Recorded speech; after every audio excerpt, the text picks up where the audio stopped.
horror and misery. God forgive me. God help me. I must settle myself. I must. Please, God, help me. Do you see me? I am sitting here at my kitchen table with its red formica. The kitchen is gleaming. I have made tea. I scalded the pot, even in my distraction. 1 spoon for me, and 1 for the pot. I let it brew as always, waited as always, the yellow light in the window facing the sea as solid-looking as an old bronze shield.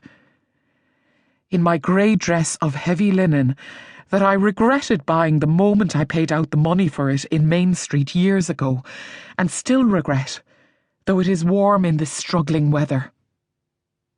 I will drink the tea. I will drink the tea. Bill is gone. The legend of my mother was that she died in giving birth to me. I broke free, my father said, like a pheasant from cover, noisily. His own father had been steward of Humewood Estate in Wicklow, so he knew what a pheasant looked like, breaking from cover. My mother died just as the need for candlelight failed, at the first instance of the dawn. It was in Dalkey village, not far from the sea. For many years that was just a story to me. But when I was pregnant with my own child, it suddenly became vivid, and as if it was present time. I sensed her in that cramped delivery room in Cleveland as I strained to get him out. I never had any true thought of my mother till then, and yet in those moments I do not think any human being was ever closer to another. When the baby was laid on my breast at last, me panting like an animal, and that matchless happiness surged through me, I cried for her, and the worth and weight of those tears was more to me than a kingdom. When I was shown the Catholic Catechism at 4, in the little infant school attached to the castle, and the very first question was posed, "Who made the world?"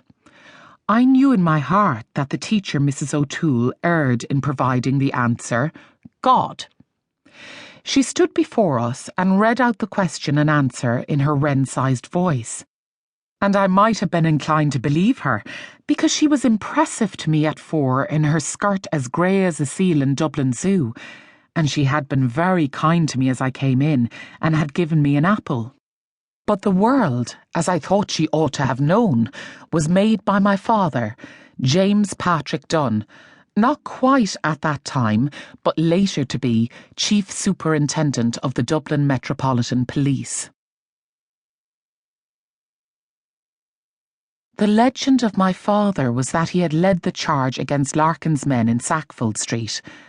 When Larkin came over O'Connell Bridge in a fake beard and moustache and walked up through the marble corridors of the Imperial Hotel and out onto a balcony and began to give a speech to the hundreds of workers gathered below, which had been forbidden by edict, my father and the other officers ordered the waiting constables forward with batons drawn. When I first was told this story as a child, on the very evening it happened, I misunderstood and thought my father had done something heroic. I added in my imagination a white horse upon which he rode with ceremonial sword drawn. I saw him rush forward like in a proper cavalry charge. I gasped at his chivalry and courage. It was only years later I understood that he had advanced on foot and that 3 of the working men had been killed. Old matters, and not much to do with the grief of the present except it gives me my bearings. Now I'll draw breath and start properly. When I came back in from the funeral, my friend Mr. Dillinger had come in.